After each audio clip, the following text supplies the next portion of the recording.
Hey guys, my name is Nosi. I live and work in England. And whenever I have time, I come and share my stories with the hope that you will learn. But as I share them, just to say, always look on the bright side of life. There are still good people, while there are bad people out there who scam people, who harm other people. There are other people who are good. There's still hope because not everybody is a bad potato, like I would say. So there's a song which says, always look on the bright side of life. So I'm not sharing these stories to scare you, but I'm sharing them so that we learn and we are empowered, we are educated, and we are inspired. Here's the story that I would like to share today: how the bishop, the man of God, the one who wears, just Google Desmond Tutu, or Desmond Tutu, is it clerical wear, they call it that, or uniform that he wore. It's purple, it has a hat, it's like a dress, it's long, that he used to wear. So this is the man who scammed me, but in the name of God this time around. I'll start telling you the story. He was called Bishop so and so, and usisi wakho always wanted to marry the man of God because of my religious background. So for me, it was my dream ukuba ngumama umfundisi, singene ecaweni with matching attires, etc., etc., etc. Wow. I don't believe that the very thing that you dreamt about and you wished for, the devil can use it to harm you. So here is the story. I think in one of the videos, I've mentioned how it's now that I'm old. I was not even a child. It's not a childhood mistake. It's now that I'm old and I'm starting to get stability. You know, once you get financial stability, you also need social and emotional stability. You need a balance because you can have a good job, a car, a house, but you can't live alone. You need a companion, a best friend, a confidant. I think most of the time we need a partner for that, someone to talk to, because there's an age where you can't disclose to your mother, where you can't confide to your mother and father. By the way, I no longer even have a mother and a father. There are times when you can't even confide in friends because you will be judged. So you need that. Even though husbands these days, guys, be careful. You know what they do? You tell him something in confidence when things are good. During the time when the relationship is ending or marriage is ending, they start disclosing your innermost secrets. Guys, that is a wrong behavior. Even when you are a friend to someone, then they tell you something, and then towards the end, as the time goes on, you realize that the friendship is no longer working. Guys, you don't disclose the things they said to you. It's not integrity, it's low morals. You don't do that. You keep them because you were told those things in confidence. There's a reason why we have a principle of confidentiality in life. Coming back to the story, so I was invited in this meeting as a stakeholder, and I was with reverends from different dominions. No, do we call them dominions now? I'm running out of English. Denominations, different denominations. So I think now you know that I smile. I've got a very good smile. People who know me from childhood, they remember my smile. So it's something that I don't fake. Even though someone in church, a woman who ended up taking someone's husband in church, who was pretending to be holy, prophesied in one church and said my smile was fake. I left that church because I wasn't gonna allow a prophet of doom to tell me that my smile was fake. But it was not only about the smile, it was the many things that happened in that church.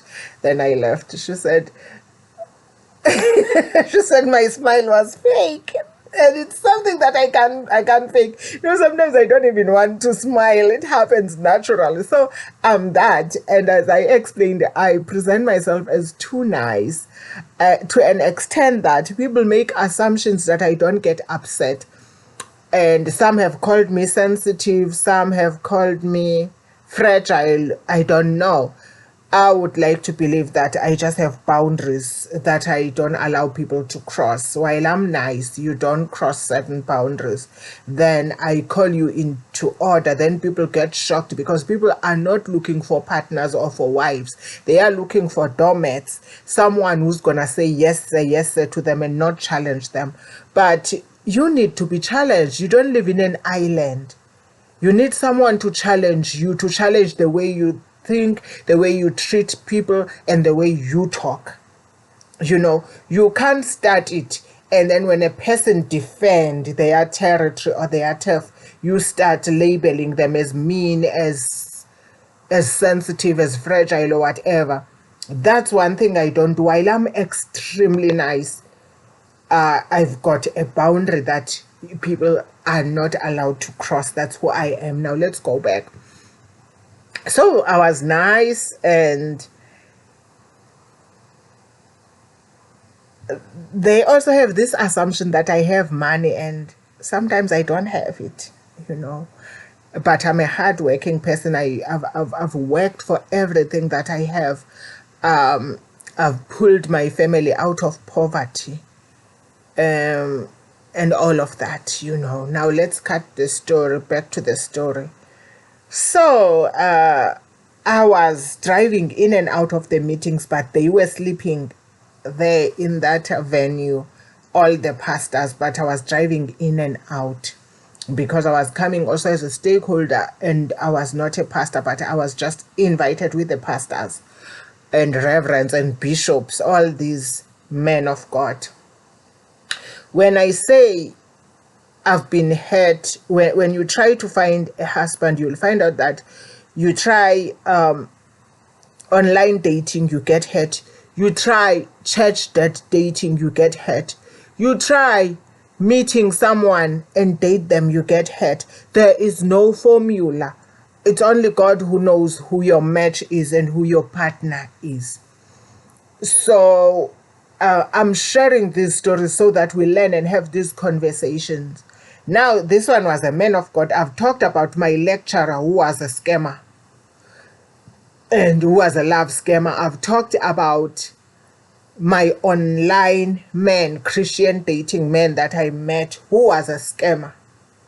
Now I'm talking about the bishop, not even an ordinary reverend. The bishop who wears those long attires. You would think he is holy. So he starts by associating himself with me. As we are a group, he would sit next to me. So even when we have group activities, as we are in a workshop, he would be where I was. And when someone is interested in you, they laugh at your jokes, they are always next to you and all of that up until you notice. I noticed this, but I didn't really entertain it, but I did notice that he might be having a crush on me, Bishop. And I remember texting a friend saying, hey, there's this Bishop, the man of God, who's showing interest on me. Am I that bad now to I was saying, am I that bad now to attract the man of God? I was joking to a friend. But remember, it was my wish that in order to keep the religious principles, it would be nice if I'm a reverend's wife. I no longer feel that way. Between me and you, I no longer feel that way, but I'm just sharing my thoughts. So to cut the story short, Bishop talked to me, would introduce himself, will tell me about this and that and that and that and that and that. you respond when someone is trying to be nice and is trying to be close to you, and the response will be you will be nice to them too. So I was nice to them. Then the workshop ended. So when the workshop ended, by the time it was ending, when I was saying goodbye to other people, he passed, do we call it a joke or a comment, but a flirty comment. And I gave him a look that is shocked because he's a bishop. But I left it and I continued. It also has something to do with my character, because I won't attend into something now, but I did hear it and it's somewhere in my mind. Because now we exchanged numbers, he started talking to me, which was not a bad thing. It's not a bad thing if a bishop wants to talk to you, but he must be single and you must also be single. And after talking to me, he knew where I worked. And he told me that one day he doesn't have a car. He's attending another reverend something meeting or whatever. Can I give him a lift? The first challenge was that I had to go and pick him up where he stayed, which made me late at work. So when I realized that I was late at work, I asked him to drop me from work and take the car and go to his meeting. That was my other mistake. When they think you have money, they want to sack you. So I leave work at 4:30. He's gone with my car. I'm nothing to him, but it's just flirty reverend or flirty bishop. But I'm trying, you know how we want to give, how we want to bless the man of God, how we are trying to be good with God and do the act of giving so that we are blessed. Blessed is the hand that gives, you know. Now he knows I leave work at 4:30. I'm telling you that I don't find him 4:30. I need to go home. I need my car. One, if he's considerate about people and considerate about me, he should know that by 4:30, and it was raining and bad, the weather that day. And I tell him that because in South Africa there is load shedding, it's going to be dark at 6. I can't be in the office. I'm telling you that 4:30, I'm there. 5, I'm there. He's nowhere to be found with my car. 6, until it got dark, I'm there. He arrived at 6:30. That was a red flag. The second red flag was that when I looked into my car, there were people. I suspect that he used my petrol, and when he disappeared for something like 2 hours, he went somewhere with my car, because I look, you know your car. The third thing that I saw was that he took my spray. During there was a spray for cleansing in the car, to keep the car hygienic. He took my spray, and he took all the coins that I leave. Because I'm always alone in the car, I would have coins somewhere. He took all my coins. I'm telling you about Bishop, the one who wears this long clerical attire. I haven't given him all these things. I saw this red flag and I kept quiet, but I also noticed when I talk to someone, I see how they respect me, how they respond to the way I talk. You see, when you threaten someone, whatever you say, he will attack it, but he will attack it in a subtle way and try and make you feel like belittle you. You are smaller than him here. And then when he did that, I just said it in a joking way. I said that's domestic violence or gender-based violence. You don't abuse a woman emotionally like that. He took it as a joke, but it was a message, because I was responding to the way I was seeing now that when we talk. In fact, he's driving my car, but he's belittling me. That's how they do. They would disempower you when they are abusers, and also abusers who pretend to be men of God. The third thing was that he asked me to help with paraffin money. He's cold at home. There are advances that he's sending, but he's slow in doing it. I didn't want to give this money now, because I was also seeing what he did with my car. you know. But I spoke to a colleague who said, no, give it, he's a man of God. You know, sometimes the advices you get, sometimes follow your instincts, don't listen to advices. So I gave him this money for paraffin because it's cold. The man of God is cold. I gave this money. The third incident was when I was forced to give him money to go home. I don't know, he was getting a job, I don't know as a what, so he needed to go to an interview. Bishop pressurized me wanting this money. Now, he didn't stop proposing, and now I was sort of considering it because I thought he was single. He's a man of God. The fourth incident that Bishop did was, remember I gave him money again to go to his home, and he's not grateful. He passed a remark that made me so angry.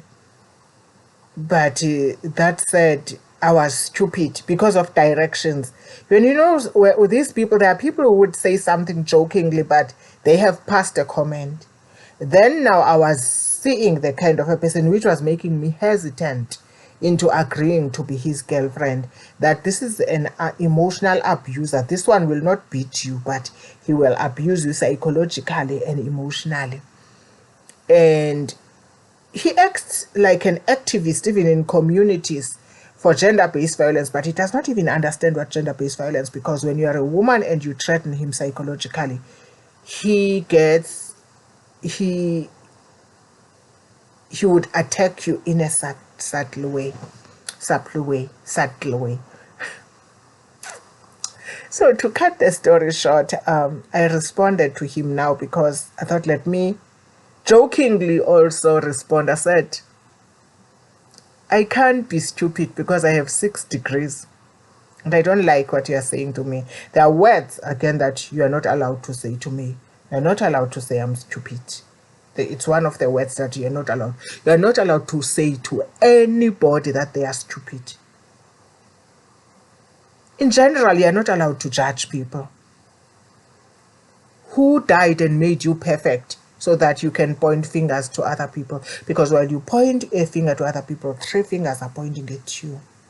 Now, he didn't answer. Instead, he asked for a favor. Can I give him a lift to Were? Let's cut the story short. When I was about to agree to be his girlfriend, 2 times I've asked him, I'm a lazy driver, I've asked him to take me to an area that is about 4 hours away from where we lived. I'm not going to reveal it where. 4 hours. Because I was lazy to drive, I've asked him to please drive me. I paid tax for doing that. I needed to feed him.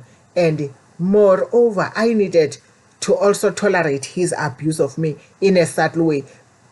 He was a narcissist, but a narcissist wearing the clerical uniform, a narcissist that is pretending to be preaching the word of God. And part of spending time with him, going 4 hours, was to study the kind of a person he is, since he's pursuing a relationship with me and would marry me. To cut the story short,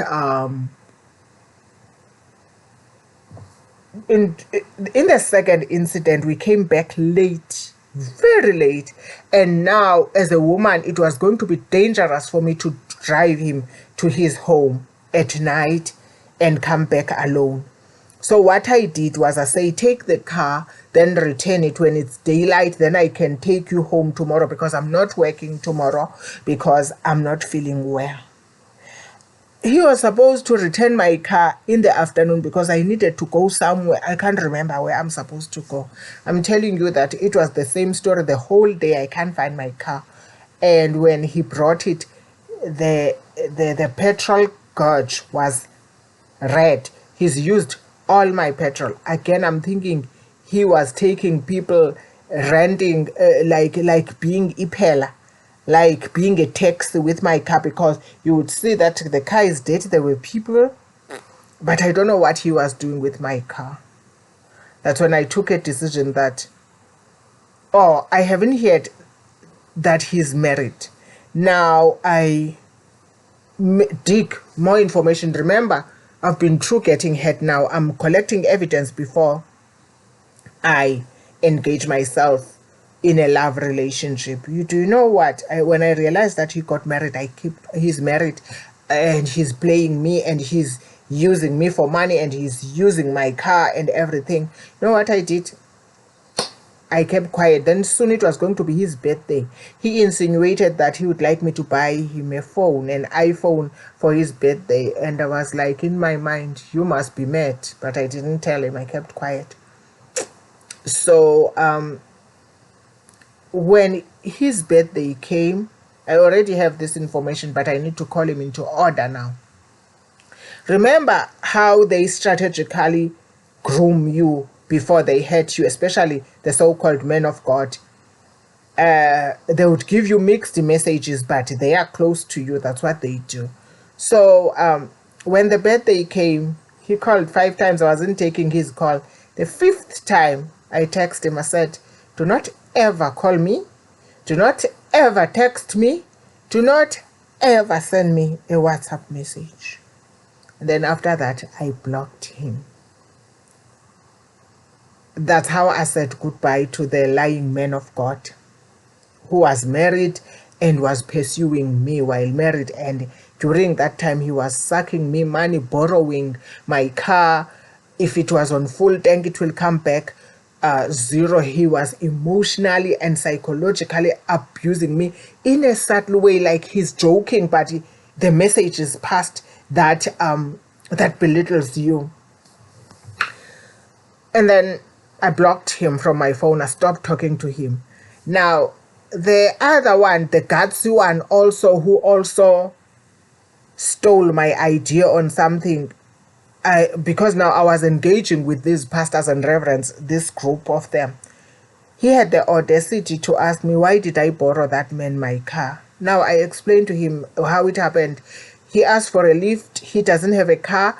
I was late for work.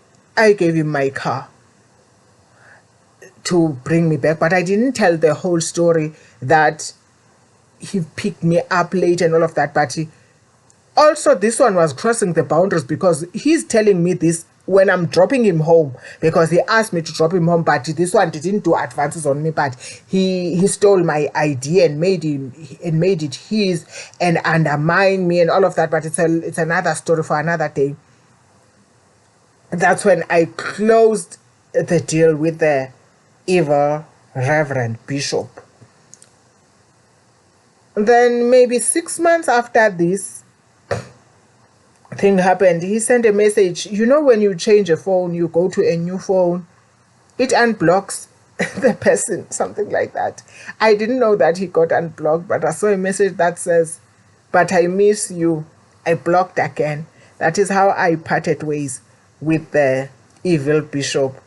I'm not going to lie, he was handsome. He's still young. He's not an old man. He dresses nice, but he is. Can we call him a scammer? But he is a scammer, but he's using God and these clothes and everything. He is a scammer. I hope you learn, guys, from these things. And I'm not saying it's only women who get scammed. Men also have their stories about how women have scammed them and have had them.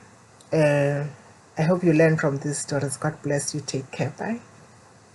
And always look on the bright side of life. There are still good men out there. Bye.